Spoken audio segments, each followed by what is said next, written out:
And we are live with another episode of Brownish. You guys know my co-host right there. Look at her. The lovely, the hilarious, the very funny Sasha Merci. Bow.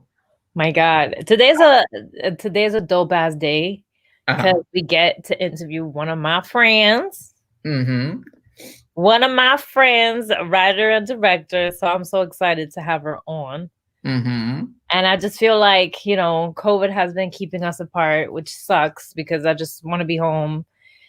But you know what? This year, I don't care. That's it. I'm gonna pull up. Yes. You hugging everybody? I'm hugging everybody. But I'm gonna take the vaccines first.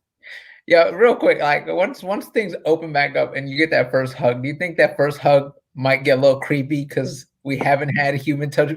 Like, oh, hold on. Oh, and people are like, all right, man, it's too long. Stop it. Yeah. Yeah. Because the other, I feel like I don't know if it's okay to say, but I think that people have been hanging out now. Yeah. But I feel like responsible people hanging out with one another, like, oh, I haven't been doing anything, so I'm just gonna hang out with you for a little bit, just make sure you don't hang out with other people. So the other day, like I had a friend that I met here in California, and I couldn't hang out with her because of COVID, and you didn't know what was gonna happen. Mm-hmm. So me and her now, like, we're hanging out a lot, and like again, we're super responsible. And the other day, she was leaving my house, and I'm hugging her. I'm like, oh my God, I just can't believe you're a person, Right. I can't believe you're here. Yeah, it's so funny what this pandemic has done. Like, I was back east and I got to see my family. And it's funny. First time I see them, we're like, I don't know how to do this. Yeah. And it's like, all right, real quick. All right, done. But how was it? How was it being with your family for that long? It was good seeing family. Like, I feel since I've moved here, there definitely has been that space between us. It's 3,000 miles.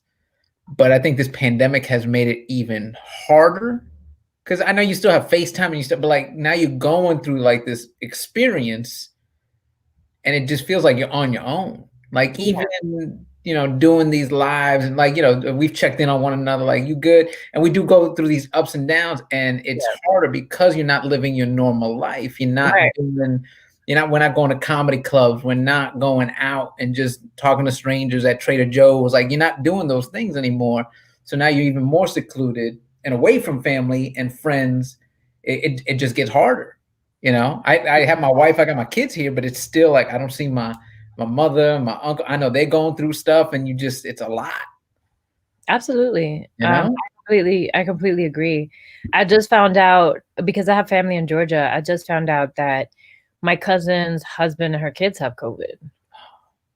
And, my family that lives in Georgia have already been affected by COVID. Mm-hmm. Thankfully, they're fine. But I have a cousin, her name is Elise. She's only like 5 years older than me. And she said it was so hard for her to get up, to take a shower. She said her body was aching so bad. And she thinks that she got it when she was working out. Mm-hmm. And see, these are the things that we're talking about when, especially in Georgia, is like the government is not taking precautions to be like, okay, you guys have to be super safe.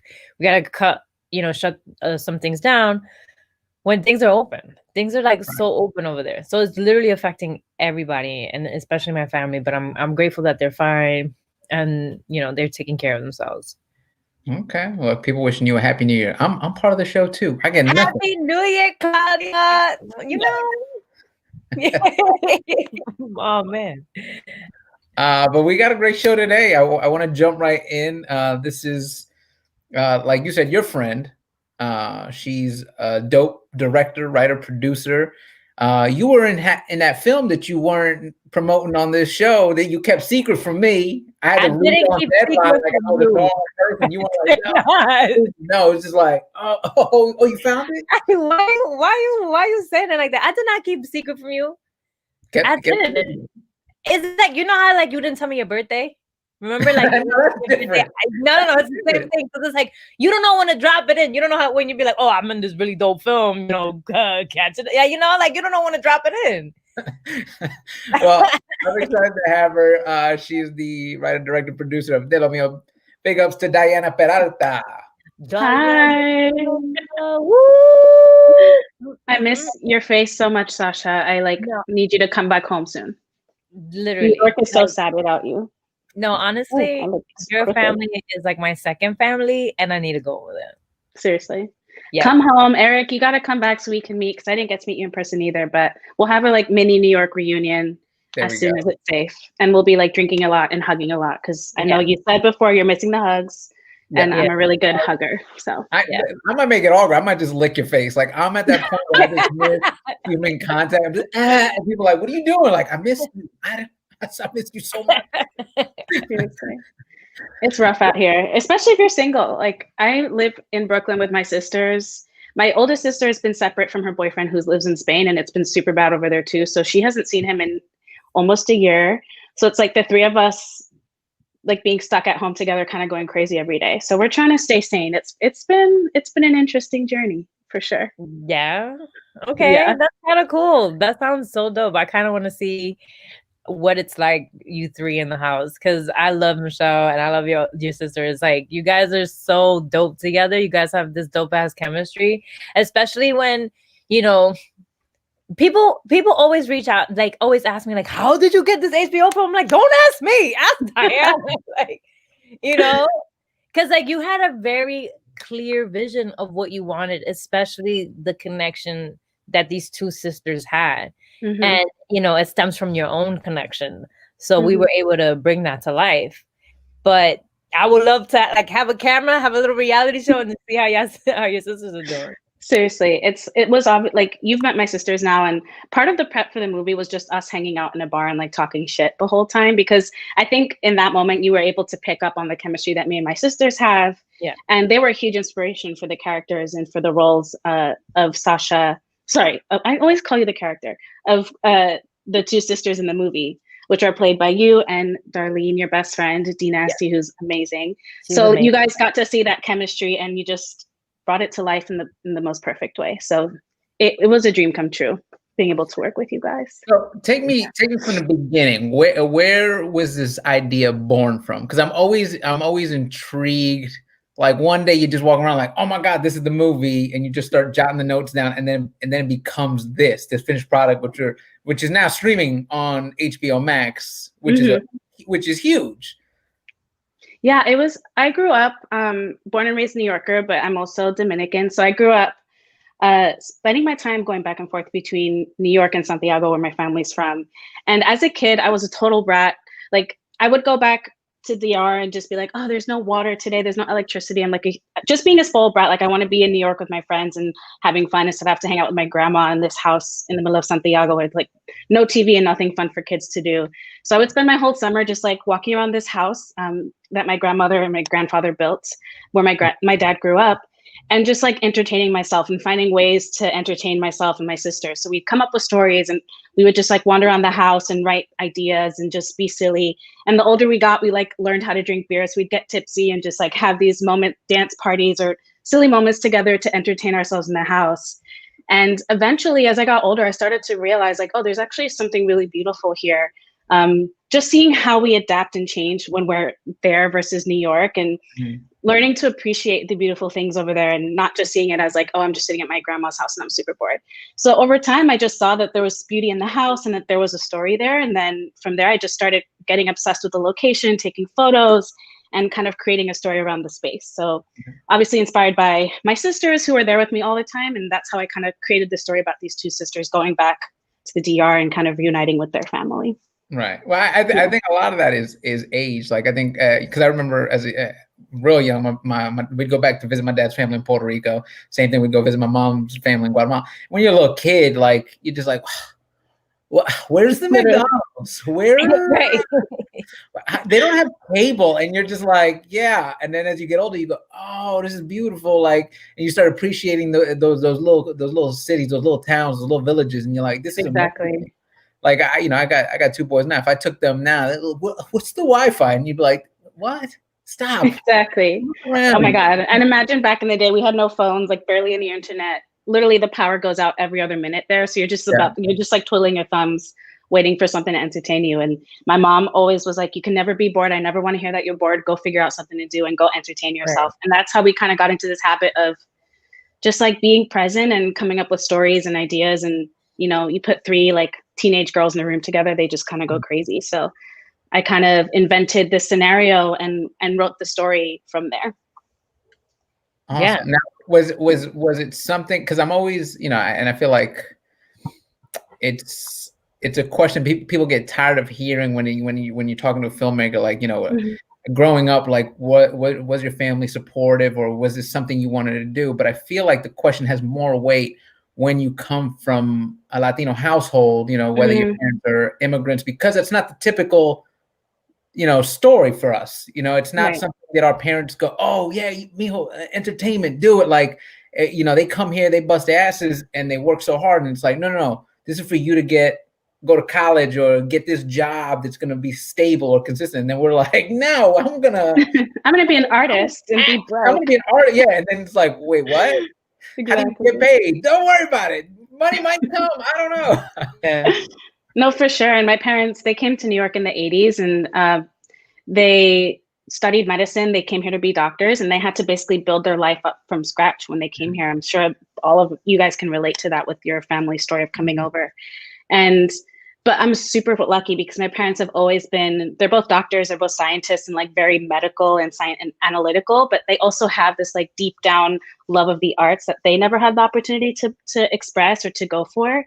So I'm really lucky that my parents always supported that. And they were like, you don't have to do medicine if you don't want to. You don't have to have the 3 jobs that Latinos think are the only legitimate jobs in the world. Like, do what you want to do. We came here for you to be happy, but you have to do something. And whatever you choose to do, you have to like throw yourself 1,000% behind and make it happen. So I'm so glad. Like, one of the big things I'm glad about is now I can actually point to something that I did and be like, see, I'm not wasting my life. Like, I have a movie. This is what I do. Like, trying to even explain what you do to your family is like a whole other disaster of trying to like show that you're worth it. And you're like, I didn't just waste my family's opportunity coming here. Like, I'm actually doing something with my time. So I was lucky that I had parents who supported that, and I didn't have to fight too hard to get them on my side. And Sasha, you were my parents were there the entire time. I'm like, your parents were really amazing. They made me feel so comfortable. You know, if I didn't see them, I'm like, where are they? Where are they? Where are they? Like, they were so loving and so like, it was a family production. You know what I'm saying? Absolutely. Like, everybody was on it. Like, obviously having your father on and helping you just make things happen. And I'm just saying, like, I'm in awe of your family. They were like, okay, this is what Diana wants to do. This is what we all gonna do, you know? And I was looking at it like, damn, I wish my family was like this. Especially like when we had a rap party. I remember, what was that place that we went to? Oh my God. I'm trying to remember the place. It's like this awesome stretch of road in Santiago. It's like it's like the artist village. They have all these cute bars and restaurants and like musicians playing on the street. I think it's called Dawa Pescado, I think is the name of the restaurant. And Wait, what did you say? No, I said even that moment was beautiful because I even got to know more about you speaking to your mother. You know, she told me things about. Did she say good things? Hopefully, she said amazing things. She just said how resilient you are as a person. You know, and like I think about how, you know, we would just be on set, and like if you know, you always made me know like this character is a lot more serious, so I need you to be serious. So when I make a joke, you'll come in and you'll be like, "Listen, that was great, but I need you to be more. This is a beautiful film. You need to be more like this, like that." And I would always be like, you know, like you knew exactly what it is that you wanted, and it's so crazy to me because it's like, you know, we did this because we believed in it. You know, when you reached out to me, I was like, I read the script and I'm like, this rings true to me, and I want to do it. When it got onto HBO, I'm like, this girl is a force to be reckoned with. So tell me a little bit about that, having it on HBO. Like, how surreal is that? Oh my God, it doesn't feel real at all. And I still sometimes just go on HBOMAX to make sure it's still there because I feel like it was a joke, and they're gonna be like, just kidding, it's over. Like, we're just playing with you. So I will like every few days be like, is it still here? It is still there. It's real. I think for me in the beginning, because this was my first movie and it took me a while to get up the courage to like finally make my first film. I like graduated from film school almost like 10 years ago now. And when I moved back to New York, after college, I was like, I really need to pay the bills. I need to like build a life for myself. So I'm not like being the broke artist for my entire life. So I kind of veered in another direction and worked in advertising and worked in the beauty industry. And it took like 6 years of writing on the side and pepping myself up to like have the courage to finally quit my job and like fully dedicate myself to doing this. And I know like listening to you and Dee also talk about your journey about when you decided, hey, this is what I want to do and I need to attack this full time with all my energy. It takes a while to be able to do that and to get the courage to do that. So, and when I finally did, I didn't have any films or shorts or anything to sell myself or to prove that I could do it. So I was getting so much, I got constant rejection. I was like sending my scripts to producers, sending my scripts to grants to try to like raise money to do the project. It was no after no after no. So what was critical was working with people like you, Sasha, who read it and understood it immediately and were just like, I see myself in this. I want to commit to doing it with you. And of course, if you guys hadn't done that, this would have never happened. Mm-hmm. So I think the psychology of like getting all the rejection and then suddenly getting the right yeses from you, from Dee, from my producer to make it, it's just like, it's crazy to finally see that HBO saw that potential and saw like the beauty of the story in the film and like took us into the family. So it's been a wild roller coaster journey of just like not letting rejection stop you and just pushing forward to find the right crew that will support you and support the story. But definitely does not feel real still. Maybe in a year. By the way, you're not crazy because I go on HBOMAX too to make sure my specials. I'm like, hold on, like, okay. Seriously, it's crazy. Can you take us through the process of getting the film made? Like, I know you just told us, you know, like you went to film school, you working beauty school, you were doing not beauty school, you were working in a beauty shop, you were. Yeah, you know, I was like working in advertising and until you finally like decided, all right, I'm gonna do full time, but. Take us through the process because, like, anybody that hasn't watched the movie, doesn't know anything, is watching this and going, "Oh, she just made a film and boom, it's on HBO," which is not the case. No, it took a long time. Like you said, it's your blood, sweat, and tears. You wrote it for 6 years. Mm-hmm. You know, how do you then go? Okay, how do I get this made after getting all these rejections? How do you meet up with Sasha and Dee? How do you get this producing partner? And then take us through the journey to finally get it on HBO. Oh, absolutely. So, I did spend like 6 years on the side writing this thing and just kind of beating myself up and, you know, negative self-talk and telling myself I'm not good enough, that I'll never make it. So like I've been working on that now. And like, that's something that we should all stop doing. And I think early career artists, creative actors always kind of struggle with themselves in terms of having the courage to do it. But the whole point is I wrote the film around this house. It's my father's house. It was a big inspiration for writing the story in the first place. So I needed to shoot it there. Mm-hmm. And in February 2018, my grandma passed away and I found out the house was going to be sold and demolished like pretty quickly. So that was like nothing like a real life deadline to make you move faster and like to light a fire up your butt. Like I was like, oh my gosh, if I lose this house, this film's never going to happen. Like I can't imagine doing this anywhere else. Plus I could only afford it because it was my family's house and I didn't have to like pay location fees. And it was shooting it there was critical to the story, but also to like the production. That would have been hilarious if like that's the one time they understood entertainment. Like, listen, there's a fee for this, and you're like, hold up.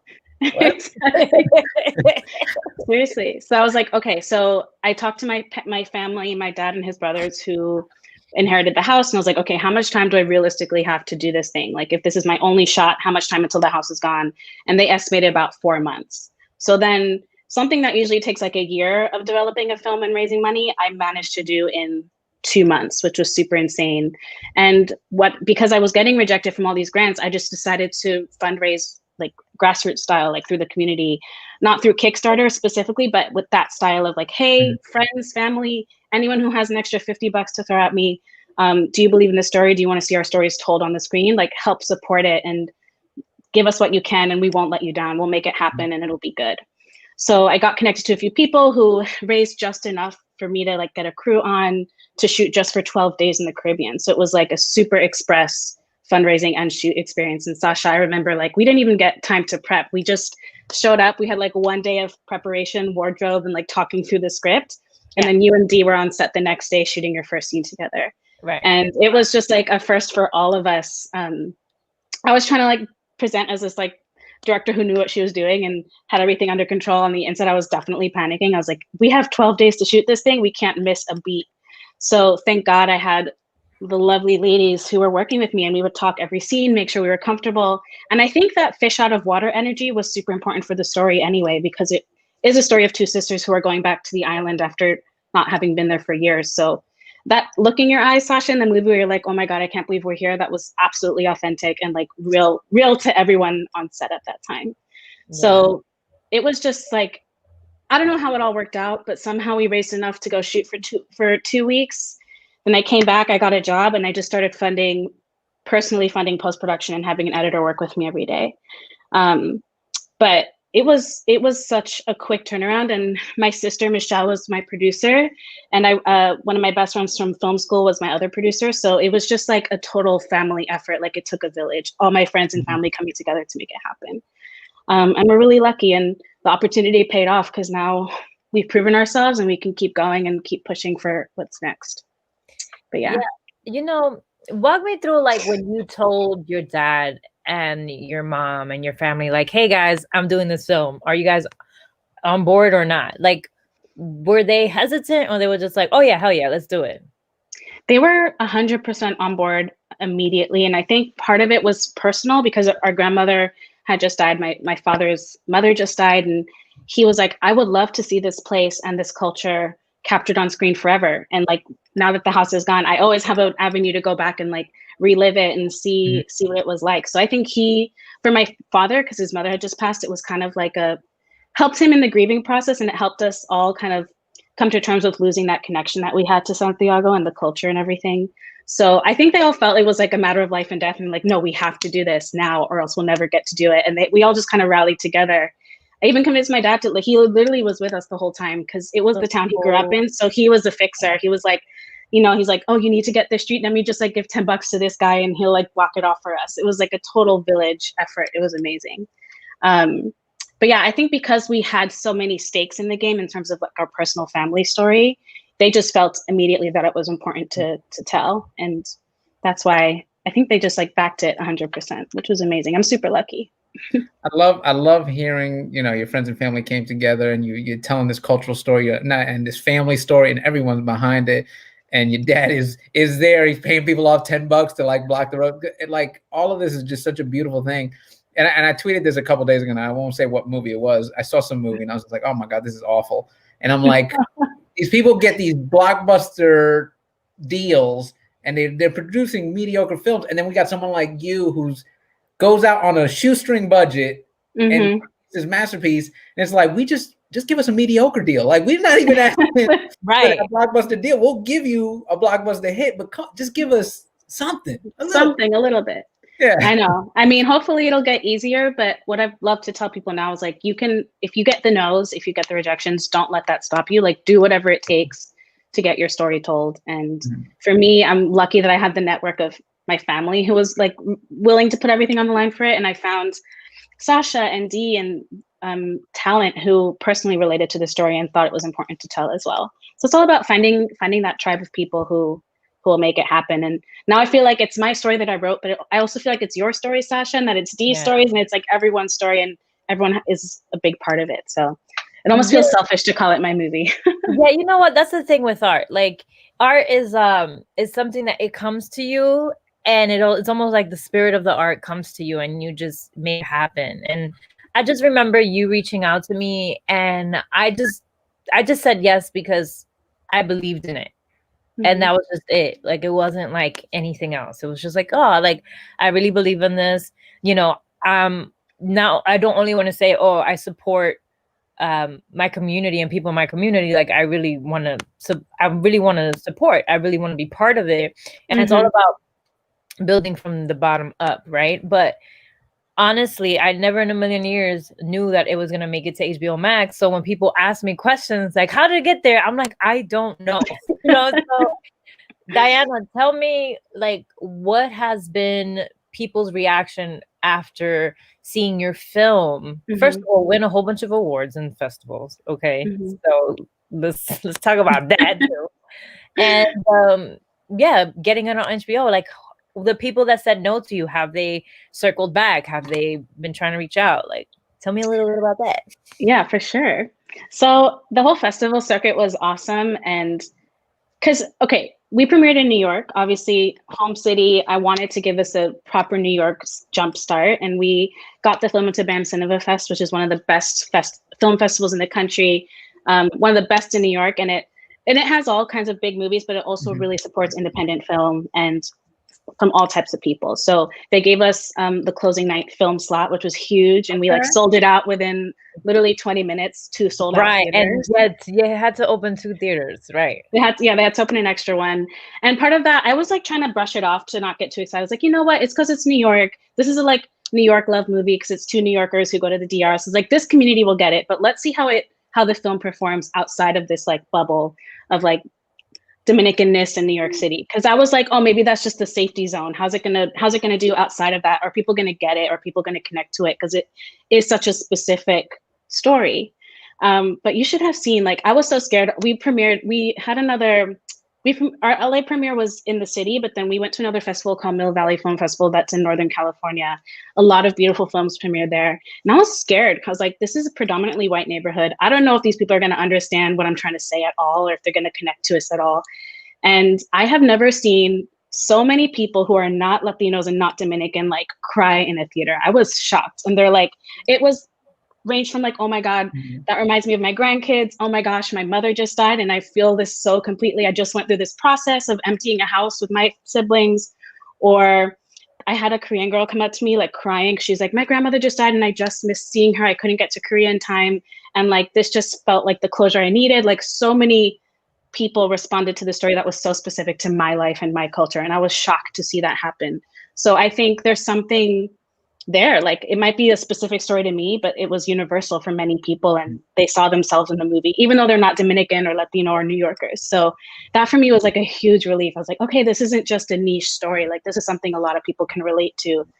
So I think that was part of the appeal that got the attraction that it did. That number one, we are like Afro-Latinos, like telling our stories. It's not common to see, you never see like that type of place, that type of culture on screen. So people were really excited about seeing their stories told and their people like celebrated, but also just seeing a culture they'd never seen before. And on top of that, it was a story that they all could relate to. So I think people saw many ways into the film that they felt comfortable with and that they enjoyed. So I was super relieved to see that the film can hit in New York City, but it can also hit in like Northern California, but also in Memphis, but also in Nashville. Like we went all over the country and got a lot of great responses. So it was a relief. I was totally scared. I mean, I'm not gonna lie. I'd like walk into the theater shaking, being like, "No one's gonna understand me." But I got like, were you at the premieres, like watching it, like when you get on a roller coaster and you don't want to see? Oh my God, like, literally. My sister Michelle, who was one of my producers, she traveled with me the whole time, and she was like going crazy because I'd have like minor panic attacks in the back of the theater watching it from like behind my seat, like hearing people's reactions, and every time I would get nervous, it would just like melt away after the first 10 minutes, like hearing people respond to it and laugh and, you know, take it in. So yeah, I think I was gonna ask my other questions. Like, you know, me and Sasha come from comedy. So like whenever we put something out, it's like, are they laughing? They laughing? Like, how do you know when a deep movie and like, are they crying? This guy's like, oh, look at this guy. Like seriously, I was just like watching every audience member, like, what do you think about this moment? But I think the comedy aspect is something I always aimed for in the film, and which is why I wanted to work with some like Sasha and Dee, because they do have this incredibly natural and amazing sense of like comedy and timing and all of that stuff, and they understand the culture because they're Dominican, and it was just the perfect it was a perfect equation, because I was like, is anyone gonna find this funny? Of course people are gonna fucking find it funny. These girls just like took it to a new level. I will never forget the response we were getting. I was holding your hand in the theater, Sasha. We were in the front row. We got like the worst seats ever. We were like ripping each other's hands, freaking out. And like the response that people were giving, I think someone threw popcorn at one point because they were freaked out about some scene. I don't know. But the way that the place that you guys took the comedy aspect was way beyond what I was expecting. It's just like perfect. And it's a great balance because it is dealing with heavy topics of grief and loss and death and like misconnection of culture. But then when you bring these really authentic, funny moments, it just balances out. So you're not just like sad and depressed the whole movie. So it worked out. It was like a really great balance, even though I had to tell you a few times to tone it down. Did I really say that? Yeah, no. I don't remember that. Yeah, you did. Remember the time where because Dee was sitting down and I guess like we said a joke together and you're like, you're the most serious one. Like there was a responsibility of my character to be like, I am not, I'm not cool with everything. I'm just not cool with it. Like, I'm not cool with my brother not getting his shit together. We coming here, we have to help him pack. He's kind of like relieved to get rid of the house, and Carolina was more like, trying to be the peacemaker, and like just so that makes sense to translate it. So sometimes when I will break out of that serious character that is pretty much like, somebody was like, oh, so you're the anchor. Yeah. I was like, yeah, and but that's what I keep telling people. I'm like, this is where like she came in and she just said, I know what I want. And I think that's very important in a director, because like, okay, maybe I would have said a couple jokes here and there, but then people would have been like, okay, is she a jokester, or is she not taking this serious? You know what I'm saying? So it's like, it probably would have made the dynamic different, but I think that people were able to see like, wow, like you have the dynamic of these three siblings, the one that was peacemaker, the two that don't really get along, and that's just the reality of it, Right. So I had to learn that as well. I was like, not everything's a joke. Sasha, now what kind of director was she? Did she pull you off to the side like, hey, can I see you? Can I see you for? No. Or did she hit you with that? Hey, that was great. But can we? You know what? Diana as a director, it's like you don't even notice that she's directing you. Like, you know what I'm saying? It's just like, it's just so easy. I can't sit there and be like, oh my God, like she was a horrible director, or she made me feel like this, or anything like that. She made me feel like, try whatever you want, because we'll see what works, and then try it this way. So it's like giving me. That sounds like some Jedi mind trick. Like, let's do your way, and then let's do the right way. Okay. Yeah, that's the way that is gonna get us on HBO, bitch.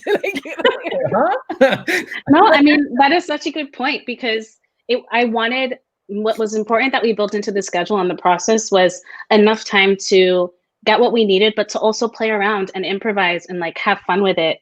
And just, I think in this specific situation, it was important I knew what I needed. I knew what we needed to do to make the characters individuals who had a strong like journey and that made sense for their character. But I also wanted to make sure that Sasha and Dee had time to play with it. And so after when we were shooting every scene, we would take 5-10 minutes to be like, okay, let's just roll. You know the lines, you know the intention behind what they're saying, and just do what you would do. And we got some of our best moments out of that, and the most authentic moments out of that. And I think that was super important, to give space to the director to get what she wants, but also to actors to play with their roles and sit with them, and to connect with them in their own way as well. That's why I think that you as a director, you're gonna have a long career, a great career, because it was like you were just able, let's make it happen. You know what I'm saying? Like, you gotta really put that out in the universe, because it really wasn't. You were great. You were great. I don't have any complaints. Great. That makes me feel good. Here's my question. You know how, like real quick, like, you know how you work with someone that's like on set, and you're like, I really don't want to hang out with them afterwards. But I'm like, we were on set and I want to hang out with her afterwards. Like, it really did feel like a family. It really felt dope. For sure. Did you know Sasha and Darlene prior to this, or was it something you stumbled upon them and just cold shot in the dark, like, hey, I gotta get these two to be on this project? So I had been fans of Sasha and Darlene for years, just since they started on Instagram, because they were just like telling it like it is, and they were just speaking to me as a person, like doing their comedy as New Yorkers, as independent women, strong ladies, Dominicans. I just like so hardcore related to what they were doing, and everything they said it just like got me to my core. Like, oh my God, why is life like this? Like, they just got it. But I wasn't writing with them in mind. I was writing like obviously around my sisters and my dynamic with my sisters. And there was one video that just popped up on Instagram of the two of them just like talking about their boobs. It was like one of these hilarious videos where you're just like comparing titties in the mirror. And I was like, oh my God, me and my sisters do that. Oh my God. And like the calculations were happening. I was like, are these my sisters? Wait, these are the sisters. Oh my God. And I just remember freaking out and running down the stairs. Michelle's like, I know who the sisters are. It's Sasha and Dee. I need to like DM them. But it took me a month to get the courage to like figure out what to say. Because I was like, I'm just gonna cold DM these girls, and I really hope they don't think I'm a freak or something. And thank God I like DM'd each of them, and then I like somehow stalked and got their emails and emailed them as well. And thank God Sasha came through and somehow saw my message, and she like immediately was into it. And I sent the script, and it was just like a match made in heaven. But it was really, I had always been a fan of you guys, and then there was just like one day where it all clicked, and I was like, I think these are the girls, and they look exactly how I want them to be, and they have that chemistry already. So it was perfect. I wish we could get a screenshot of those drafts, the first couple messages you tried to send. Hey, hi, I'm not a creep, I swear. To whom it may concern, like you start doing the no, that's not seriously. But also, I had nothing to show for it. I was just like, I've never done anything before, but I hope you like the script and believe in the story, because I have to prove myself to you guys too that I can make it good, and what we're doing together is worth it, because it's gonna like pay off at the end. With something like an HBO. You know, when you sent me the pitch deck, I was already like, oh, this is nice. Visually, I was already sold. So thank God. Yeah. I mean, we're here, you know, so I was already sold. And literally, I think about the pitch deck and what it was, the feel that you wanted to go for. And I'm watching the film and I'm like, this girl is. It makes sense.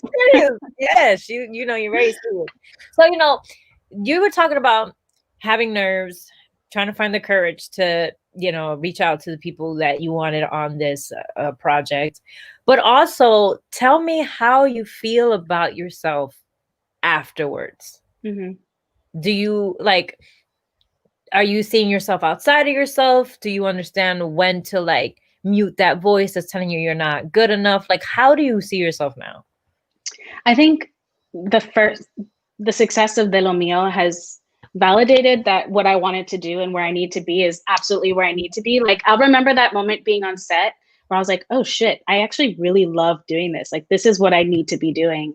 And just having that moment on set was enough. But then seeing how Lo Mio has blown up and has been so well received and is now on HBO, I'm like, oh shit, like maybe I need to do this again, and maybe I can like do something bigger and better.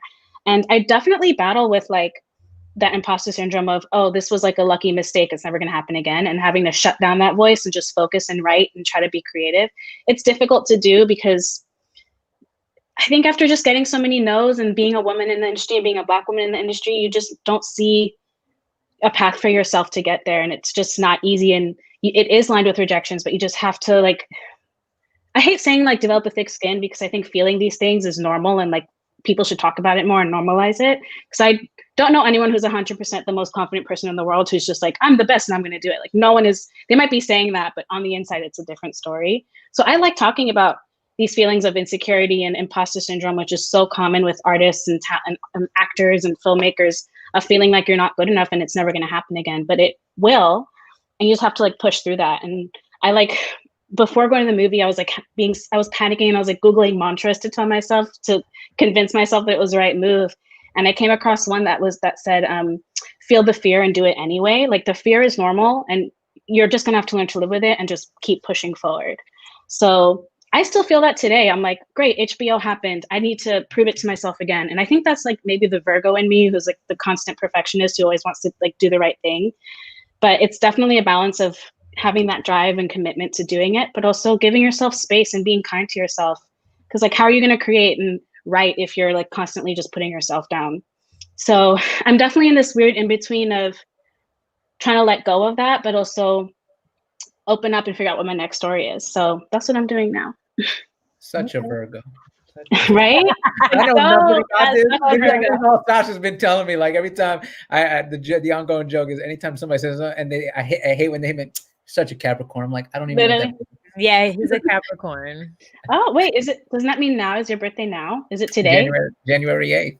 Well, I had to find out online. You know? Oh, right, he didn't tell you. Like you found out on a Deadline article. You saw on my page. Stop. We're not reopening this wound. I'm wounded. No, I love happy belated. I love that you're open and with your vulnerability and your fear.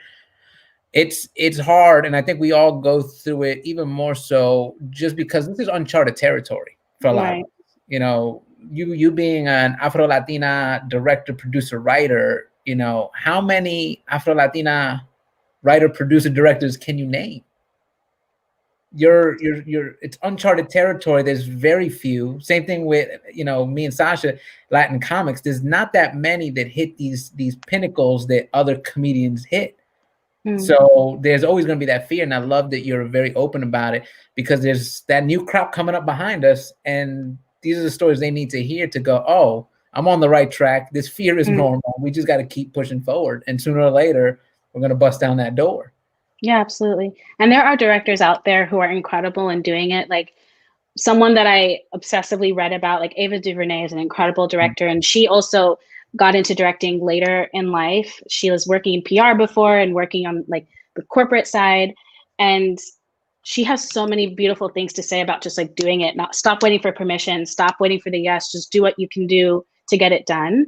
And I really took that to heart. And like, there are people doing it already, and it's not that many, but they're doing it and they're doing it well. You just got to like feel like you're in good company, and just to like have courage in yourself and believe that you can do it, but also just accept like, hey, I'm not going to always be the most confident, perfect person at this. And it just takes work, and it takes time to work through that.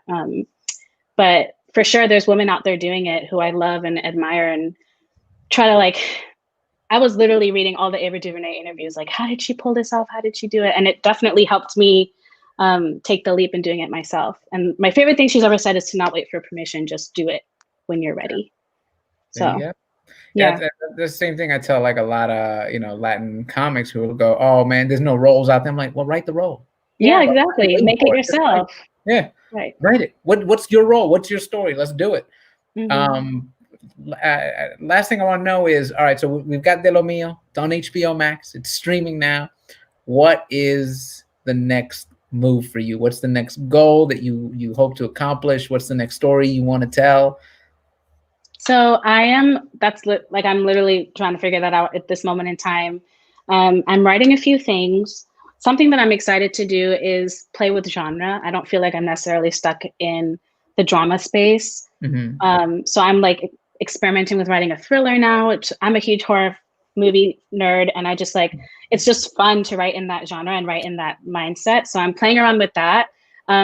It's a cool place to be, because I'm just right now, I've been working on Lo Mio for so many years, and it took 6 years for me to get the story out. So now I'm kind of at like a blank slate of, okay, what do I do next? What do I enjoy? And now I can just like write for fun, which is really cool. I got really excited about a story, so I quit my day job and I'm writing full time for a few months, which is extremely scary. But Sasha, I love the story that you tell about when you decided to quit your day job, and that inspired me to do it. You should tell that story. I don't know if you said that story out loud here. No.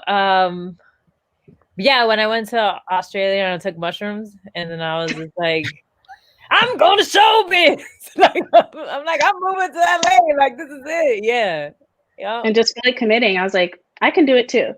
Yeah. And I think the scariest part about all of that and making that decision is the next day when you wake up and you're like, oh shit, I did it. Now what do I do? Yeah. There is no like, there's no itinerary of what you got to do. You just trust and believe that, you know, when I made that decision, I was like, oh my God, was it the right one? And, you know, every year you're going to go through a moment where, okay, last year you were brave, and then you go through your downs, and then you go to your ups, and you're like, oh my God, I'm up right now. Do I now continue to play it safe, or do I continue to push the boundaries and push all these things? Because it's like, yeah, I was able to accomplish my goals of last year. I can stay here and stay safe. But even like, I think about it, right? You know, I thought about, okay, I did some mushrooms, and then I was like, okay, I gotta go to LA. But I remember people being like, oh, if you quit, like, it's the silliest thing that you could ever do. I mean, you know, you're not gonna have your retirement. Like, you could, if you stick in with this job, you could be retired by 40, and you could buy property and all this stuff. And I quit, and now I'm a freelancer, and I'm making really good money, and there's a shutdown. There's a COVID shutdown. Yep. You know what I mean? So it's like, sometimes you kind of gotta push yourself. I'm talking to you right now. If you even have those moments where it's just like, it's almost like, you know, ripping the Band-Aid, right? It's gonna hurt. Right. It's gonna hurt immediately. So as soon as you make a decision, immediately it's gonna hurt, right? It's gonna be the toughest feeling you'll ever have. You're gonna be like, wow, like this is not what I expected. But later on, you're going to be able to adjust and create a new version of yourself versus not adjusting and then it hurt later. Right. You know what I'm saying? And it's a lot more, it's going to be a lot more difficult later on versus now. You young, you beautiful, and you accomplished. You know what I'm saying? So for sure. Everyone at some point has that moment of like, okay, if I don't take this opportunity now, how am I going to feel in 5 years if I never did this thing that I've always dreamed about doing? And like, that's when it's like the Matrix. It's like the red pill or the blue pill or whatever the color the pills are. Like, you just got to commit to it or not. And I'm glad I did, because if I hadn't, we wouldn't be here now. Yeah, for real. That is a fact. That is a fact. Like, man, I'm telling you, when I saw the script, I was like, I'm just doing it because I believe in it. And that's just what it is. You know, like, that's just what it is. I didn't know what was going to come of it. I never knew that. I think people thought that we were like, the intention was HBO for some reason. You know, it's funny. Like, sure, that was definitely the plan from day one. Honestly, my plan was like, just make the thing and make it as good as you can, and then we'll see what happens. And like, the best possible thing has happened. But for me, as a director and writer, I just want to focus on that moment and make it as good as it can be. And then, like, if all works out, that's great, and that will be the goal. But definitely focus on just getting the thing done first step. And that's the thing too. It's very crucial with the thing that you said, right? It's like, just focus on getting it done first, because I think that people want to get something done and then they be like, but I want it on Netflix and I want it on here, and then they get completely overwhelmed with what's beyond the project, when it's like, you haven't even done it yet. Like, what are you talking about? And I think that as a creative person, that's something that you learn. Right. It's like, get the work done and do whatever you can to make sure you like make it as successful as possible. Give yourself the time, the space, bring the right people on, and you get it done. And then if all the things worked out and you did your best, it's as good as it can be. And then you just like kind of let it fly from there. And I think the outcome could not have been more perfect for us. It's streaming now on HBOMAX. Lo Mio, guys, it's a holiday. We can go watch it. Screenshot and tag Diana so she knows it's still up there. So she knows the panic attack is not. Seriously. Diana, tell everybody where they can find you. Oh yeah, so you can find me on Instagram. That's kind of the only place I'm at right now. I need to learn more social stuff from Sasha, so we gotta have a talk later. But you can find me. My handle is @Samambaya. I'm gonna write it out because it's a little. I don't know if you guys will find it, but I'm gonna write it here. So just say hi. And if you find it Lo Mio on HBO, let me know that it's still there and that we're not crazy and that it wasn't a big joke this whole time. But hopefully you also just enjoy it. It's been amazing to talk to you, Diana. Sasha. Thank you for having me. Of course. You inspire me. You have definitely inspired me. So the best. You guys can go catch Sasha in Lo Mio playing a serious role. Playing serious. Also, go catch up on episodes of Like, Share, Dímelo on Fuse. It's on YouTube still, right, Sasha? Yeah. Yes. Yeah. And thank you so much for having this conversation with us, Diana. I wish you nothing but the best. And if you ever need a comedian male leading role, Capricorn. I got you. Hardworking. We shall discuss. Such a Capricorn. I don't know what that means. Thank you guys for everybody joined us in the chat. Catch us next week, 12 o'clock Pacific Standard Time. All right. Bye, guys.